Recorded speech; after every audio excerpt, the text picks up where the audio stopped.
lagi di Leadership Series edisi perdana bersama Prof. Nila Muluk dan Prof. Farid Muluk. Tadi kita sempat ngobrol di halaman depan ya, jadi masih bisa cawaan dan huru-hara. Tapi sekarang kita sudah berpindah ke lokasi favoritnya Prof. Nila dan Prof. Muluk di rumah di kediaman mereka, yaitu di ruang tamunya yang indah banget ini. Nah, hari ini juga bertepatan dengan Hari Kesehatan Nasional. Kita juga pengen mencari tahu lebih dalam lagi sebenarnya bagaimana sih kita bisa memperkuat sistem kesehatan di Indonesia, apalagi sekarang di masa pandemi ini kita tahu sekali tidak ada negara di dunia ini yang tidak tergoncang sistem kesehatannya akibat pandemi COVID-19 gitu. Jadi kayaknya kita akan menggali lebih jauh bagaimana Prof. Farid dan Prof. Nila membangun sistem kesehatan Indonesia hingga sejauh ini. Nah, Prof, sekarang kan kita merayakan Hari Kesehatan Nasional yang mungkin posisinya sangat unik ya Prof ya, karena kita belum pernah sebelumnya merayakan HKN, tapi kondisinya semenantang sekarang di tengah pandemi gitu. Tapi kayaknya seperti yang banyak teman-teman media juga beritakan, penerapan protokol kesehatan itu juga masih mengalami tantangan gitu. Masyarakat masih bingung kapan ya harus pakai masker, ini maskernya boleh dicopot apa enggak, kalau saya ketemu sama orang harus pakai masker atau face shield atau enggak gitu. Nah, sebenarnya ada langkah-langkah preventif seperti apa yang bisa kita kembangkan, Prof? Selain mungkin pada umumnya orang-orang akan ngomong ya komunikasi publiknya dong digencarin atau ya kebijakannya dong. Nah, tapi sebenarnya apa sih yang harus diutamakan dalam memperkuat langkah preventif ini, Prof? Iya, betul 3M itu kan memakai masker, jaga jarak dan mencuci tangan ya. Sebenarnya kita sudah mengajarkan mencuci tangan dari perilaku hidup bersih dan sehat. Itu ada 10 poin kalau salah saya. Salah satunya mencuci tangan. Tapi nggak pernah didengar juga ya, kayaknya nggak pernah pada mau cuci tangan. Susah Prof ya ngomongnya, harus kayak kaset rusak. Mestinya kaum milenial tuh betul-betul lah memanfaatkan. Jadi sebelum makan cuci tangan dulu. Nah, kemudian masker. Sebenarnya dulu kami juga teriak. Karena di Indonesia ini TBC, tuberkulosis tuh sekarang jadi nomor 2 lagi nih. Dulu udah nomor 3, naik lagi saya dengar beritanya. Itu saya mengharapkan betul masker itu kan penularannya dari udara, karena itu memakai masker. Nah, sekarang dengan corona semua harus pakai masker dalam hal ini. Tapi ya inilah karena kita tidak biasa dalam hal ini. Boleh kan saya bandingin sama orang Jepang deh. Orang Jepang itu dulu juga tuberkulosis banyak. Karena itu dia sudah tahu pakai masker. Dia begitu dia flu dia pakai masker. Dia tidak mau merugikan orang lain gitu. Kita di sini nggak ada gitu. Disiplinnya kurang, artinya pengertiannya kurang. Nah, inilah mesti kerja keras banget. Tidak mudah dalam hal ini. Belum terus budaya, perbedaan budaya. Nah, mungkin di sini, tapi di Papua apa gimana? Mungkin di Halmahera, gimana itu coba mereka? Nah, apa perlu pakai masker? Dia ternyata kan jarak ke rumahnya jauh-jauh di sana. Tapi di Jakarta, rumah padatnya luar biasa kan. Nah, jadi memang menurut saya mesti kerja keras betul. Tadi kembali ke promotifnya itu loh. Bagaimana sekarang mengubah perilaku, memberi pengertian, emang nggak mudah, tapi harus. Baik. Kayaknya pendekatan itu juga sebenarnya bisa kita kerjakan mulai dari puskesmas ya Prof ya, untuk preventif dan promotif. Dan sesuai puskesmas juga pasti memiliki data kebutuhan setempat sehingga bisa menyesuaikan dengan kebutuhan masyarakat di daerahnya. Ya, saya sebenarnya setuju dengan Ketua BNPB Pak Doni mengatakan pada waktu pertama-tama itu kan pendekatan RT RW ya. Itu kan sama juga seperti puskesmas, pendekatan RT RW tapi dibantu nanti dengan, nah mungkin tidak hanya tentu tadi 3M, tapi 3T kan juga penting. Betul. Ya, testing, tracing, dan treatment. Nah, itu juga barangkali susah sekali ya. Saya bisa lihat saya tentu bisa melihat aja tuh.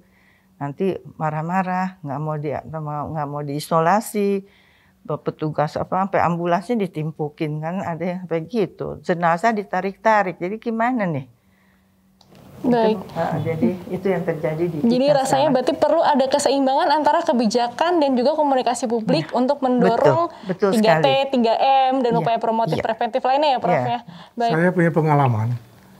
Waktu saya jadi Menteri Kesehatan, saya pernah diundang ke Amerika. Ketemu sama Menteri Kesehatan di Amerika itu. Dia sendiri yang jemput saya ke hotel.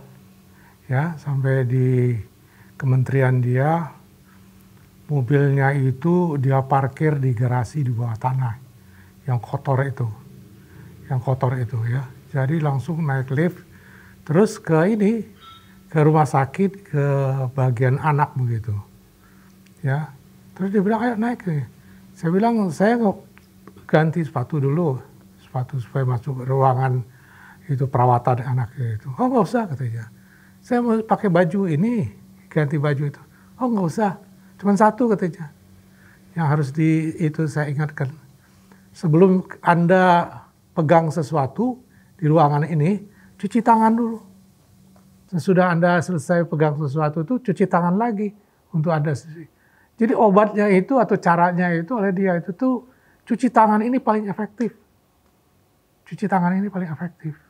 Ya, untuk supaya jangan terjadi penularan itu.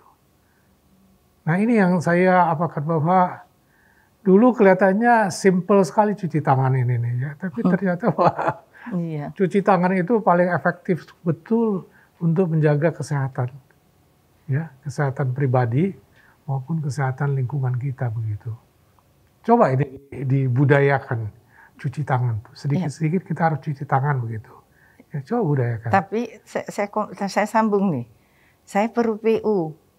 Sediakan air bersihnya ini loh. Iya, itu betul. Nah, ini iya. Ya, itu betul. Dan yang saya sedih sekarang juga nanti kalau minum, dulu di Kemkes sih udah ngerti dia pakai tumbler atau pakai apa. Air minum di botol itu dibuang-buang ya. Satu sisi orang kurang air bersih, kita buang-buang air minum. Jadi sekali lagi, simple cuci tangan, satu pekerjaan yang sangat simple sekali. Dan dia mengatakan begitu dengan cara cuci tangan ini, infeksi rumah sakit itu boleh dikatakan 0. Infeksi nosokomial namanya itu. Ya. Boleh dikatakan 0. Sebenarnya kuncinya memang di cuci tangan ya Prof. Pokoknya apalagi di masa pandemi, cuci tangan, jaga jarak, terus pakai masker, jangan lupa. Itu adalah langkah promotif yang paling sederhana sebenarnya bisa kita lakukan saat ini. Pakai masker ini kan karena kita penularannya kan melalui udara atau percikan dari kita. Kedua ini sangat infeksius kan sebenarnya, dan kita juga ada OTG, jangan lupa. Betul. Nah ini orang tanpa gejala ini kita nggak tahu ya, lebih baik kita pakai masker. Tadi kalau yang saya sebut seperti tuberkulosis, setelah kita tahu kita TBC, kita pakai masker gitu. Nah tadi Prof. Nila dan Prof. Farid sudah menyebutkan bahwa memang perlu ya kerjasama lintas sektor untuk memperkuat intervensi kesehatan, memperkuat sistem kesehatan. Apalagi di masa pandemi ini kita perlu upaya dari semua orang, setiap dari kita memiliki kontribusi yang sama pentingnya untuk menjaga kesehatan baik individu maupun keluarga maupun lingkungan sekitar kita. Nah sekarang Prof, bagaimana dengan kelompok anak muda, kelompok orang muda yang sebenarnya sekarang pun mereka memiliki banyak kesempatan, banyak dukungan, banyak inovasi untuk bisa membantu memajukan sistem kesehatan di Indonesia. Kira-kira bagaimana menurut Prof. Nila dan Prof. Farid tentang kontribusi anak muda di kesehatan? Iya, gini saya cuma mengingatkan aja, ini kan di CISDI. Dulu kan diawali kita dengan adanya pada waktu MDGs kita juga menyuarakan suara anak muda ya. Saya senang sekali itu acara itu, menurut saya bagus sekali ya, suara anak muda. Jadi menurut saya untuk menjadi perubahan juga satu generasi atau apa, anak muda juga memang harus turut dalam hal ini, mengerti bagaimana untuk membuat suatu tentunya keluarga yang sehat di sini. Dan sebenarnya BKKBN juga udah punya genre generasi berencana. Tapi kan gemanya ini loh dan kesadarannya. Dan gimana ya, saya pikir harapan saya sih mudah-mudahan banyak sih anak muda yang memang mengerti ya, dengan kita juga udah lumayan sebenarnya yang bisa yang bersekolah dalam hal ini. Harapan saya sih ke kaum milenial ini, ayo yuk kita sama-sama. Benarnya saya bangga kok.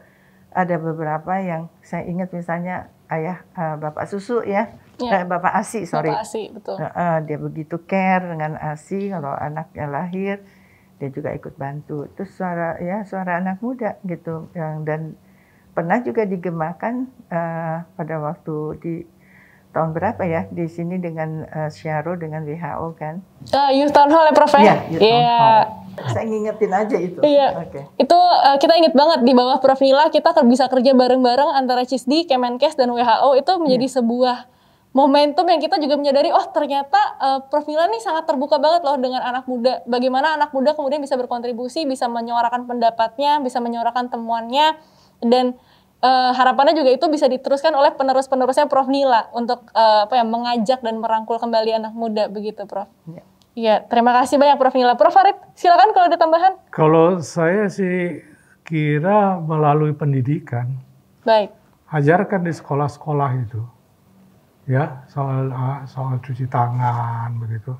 Itu sudah diajarkan di pendidikan di sekolah-sekolah. Nah di situ juga harus disediakan wastafel, sabun kalau bisa begitu ya. Itu jadi dengan demikian tidak terpisah itu antara kesehatan dengan pendidikan, itu tidak harus itu ada suatu batas yang jelas begitu, tidak, tapi tidak terpisah. Dan melalui pendidikan itu, terutama pendidikan dari anak-anak SD, sekolah dasar begitu ya, sampai ke pendidikan SMP, SMA begitu dengan materi yang berbeda begitu. Jadi masukkan ini ke sistem pendidikan, sehingga dengan demikian ini kesehatan itu sudah merupakan suatu darah daging, supaya sudah merupakan budaya dari mereka, bahwa saya itu pengen sehat begitu. Saya ingin sehat begitu. Baik, ya. Dengan memberikan ruang kepada isu kesehatan untuk masuk ke pendidikan juga jadi lebih terempower ya Prof, jadi lebih terberdaya anak muda untuk kemudian meneruskan ini kepada teman-temannya, kepada keluarganya. Saya pengen sehat begitu. Sebenarnya dulu udah ada UKS teman-teman, ya UKS ini berhenti nih. Waktu saya dorong kembali. Kesehatan sekolah. Iya, betul. Nggak dijalanin terus ya. Ya. Tapi tetap perlu tadi air untuk wastafel, air mengalir, dan juga jamban ya. Dan kantinnya yang kantin sehat di situ. Ya. Itu yang harus dikerjakan sebenarnya. Jadi paralel lah kesehatan dengan pendidikan. Ya, dan lagi-lagi kesehatan tidak bisa bekerja sendirian ya Prof ya. Harus paralel dengan yang lain. Nah, sekarang kita memasuki pertanyaan terakhir, Prof. Ini masih berhubungan juga dengan situasi sekarang yang kita hadapi di masa pandemi ini. Seperti beberapa bulan lalu, WHO sempat mengatakan juga bahwa banyak tenaga kesehatan kita yang terdiri dari kaum muda, anak-anak muda, orang-orang muda, dan mereka dari beberapa rekan saya juga yang menjadi petugas di Wisma Atlet, mereka juga relawan untuk COVID-19. Mereka pasti melalui masa-masa yang sulit, Prof. Di mana mereka mungkin tidak bisa bertemu keluarga terlebih dahulu. Mereka juga ada beberapa yang masih kekurangan fasilitas APD seperti itu, Prof. Apa kira-kira sarannya dan pesan semangat untuk bisa diberikan kepada mereka? Karena apalagi ini kan pandemi yang mungkin kita semua belum pernah alami begitu, Prof. Apa kira-kira sarannya, Prof? Jadi saya mengapresiasi sekali sebetulnya dokter-dokter yang ada di front di depan ini dengan adanya masalah COVID ini. Ya. Itu sangat betul-betul sangat saya apresiasi. Dan sebagian dari mereka meninggal. Betul. Karena mereka itu betul-betul di garis depan begitu. Nah ini yang saya bangga betul dengan mereka itu sebetulnya ya. Iya, saya kira tadi pertanyaannya untuk juga ada tenaga kesehatan yang muda ya. Betul sih, karena kita ternyata terbatasi. Artinya udah jelas untuk usia yang tua, ini kita tidak boleh lagi masuk ke rumah sakit karena memang kita akan lebih rentan untuk terkena karena adanya pasti udah ada komorbid, di atas umur 60 itu pasti ada komorbid. Nah, jadi sekarang tentu anak muda yang diharapkan. Tentu kami merasa memang kebersamaan ini harus ada. Karena kita tenaga kesehatan, kerja kita adalah tentu kemanusiaan ini. Tapi seperti dikatakan Prof Muluk, ya kita harus juga menjaga kesehatan kita dengan hati-hati dalam hal ini. Nah, ada dua yang saya lihat, betul-betul bahwa memang harus ada ketegasan. Kalau kita rumah sakit ini menerima COVID, mereka betul-betul harus menjaga tenaga kesehatan itu, mengaturnya dengan baik, sehingga mereka itu tadi jangan sampai nggak pulang. Sebenarnya mesti ada shift dalam hal ini. Nah, untuk pulang barangkali memang tadi ganti baju, mandi dan sebagainya, ya mungkin juga dites ya di PCR-nya, kalau bisa negatif dong, bukan kalau bisa memang harus negatif. Kalau memang untuk pulang supaya kita aman. Nah, untuk keluarga kita dan sebagainya. Nah, itu tenaga kesehatan itu memang rumah sakit juga harus tegas. Yang ngurus COVID sama yang non-COVID, jangan dicampur gitu. Ini agak setengah-setengah gitu. Jadi itu satu. Kedua, kita melihat sekarang angka kesembuhan agak tinggi ya, 80-an%. Kenapa? Ini mulai ada kesadaran juga sih sebenarnya di masyarakat. Mereka mau pada waktu gejalanya masih ringan atau sedang, itu sudah ke dokter atau pergi ke rumah sakit.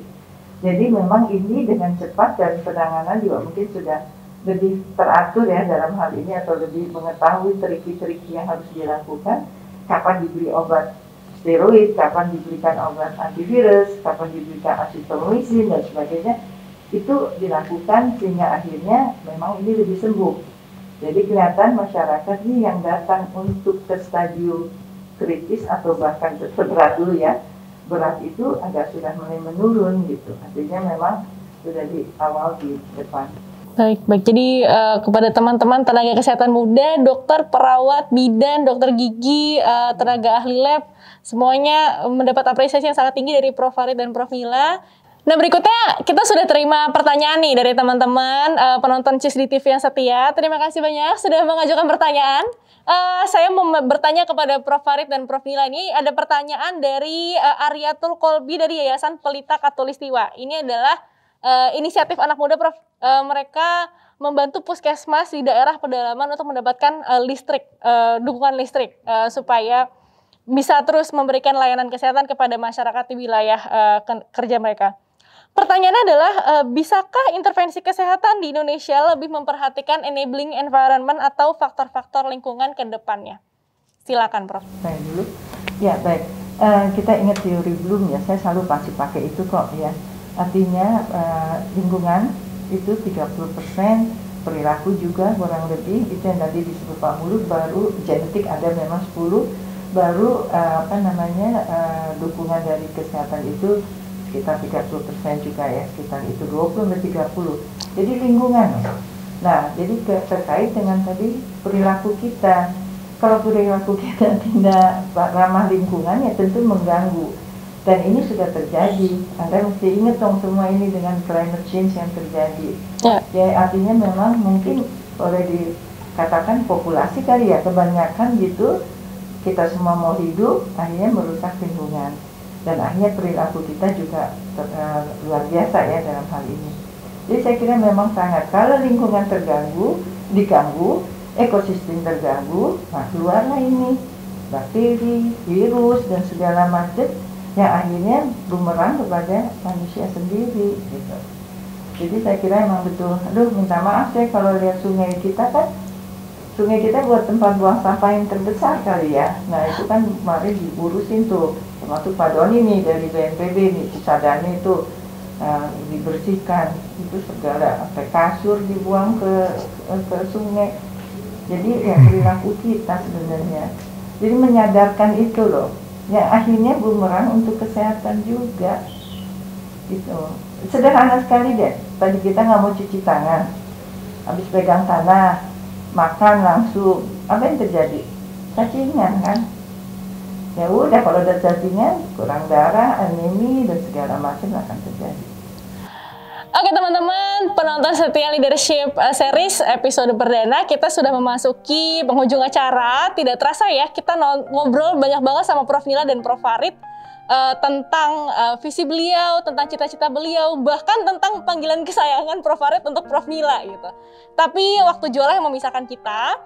Terima kasih banyak sudah tune in. Tapi sebelum itu kita mau memberikan sedikit kenang-kenangan, tidak hanya dari kru CISDI TV, tetapi juga dari perwakilan teman-teman kaum muda, leaders muda yang sudah memiliki inisiatif, sudah berkontribusi banyak kepada sektor kesehatan, sudah berusaha semaksimal mungkin untuk bisa memberikan kontribusi sesuai kapasitas dan pengalaman masing-masing menjadi sebuah kenang-kenangan bagi Prof. Nila dan Prof. Farid begitu. Prof, ini ada sedikit kenang-kenangan dari para leaders muda. Ada pesan-pesan dan harapan teman-teman kepada Prof. Nila dan Prof. Farid, sekaligus pesan dan harapan bagi kemajuan dan pembangunan kesehatan Indonesia begitu. Terima kasih. Satu lagi, ya terima kasih. Ini untuk Prof. Nila. Iya. Oh, ini gambar. Ya, wah, Iya. ada foto Prof Nila dan Prof Farid, kemudian ada perwakilan teman-teman Teman muda di dari sini. iya. Nah, Ada pesan terakhir nggak Prof buat teman-teman anak muda? iya. Yuk kita jaga kesehatan dan kita edukasi kesehatan bagi kita dan bagi masyarakat. Baik, Prof Farid? Ya, kesehatan itu investasi sebetulnya. Ya. Ya, kesehatan investasi. Jadi kalau kita sehat, sehat bukan segala-galanya. Tapi kalau kita tidak sehat, juga sebetulnya tidak dapat kita bekerja, berkarya untuk negara, bangsa, dan juga untuk keluarga. Jadi dengan demikian saya katakan, tolong jaga kesehatan ini baik-baiknya, sehingga dengan demikian baik secara kesehatan individu maupun secara kesehatan keluarga dan juga kesehatan masyarakat. Itu yang perlu kita kerjakan pada saat ini. Terima kasih. Baik, terima kasih banyak Prof Farid, Prof Nila atas waktunya. Sampai ketemu lagi teman-teman di Leadership Series berikutnya. Saya Yayan Januariski dan kru Cisdi TV yang bertugas pamit undur diri. Selamat Hari Kesehatan Nasional. Dan jangan lupa 3M, pakai masker, jaga jarak, dan cuci tangan. Oke, sampai ketemu di Leadership Series berikutnya.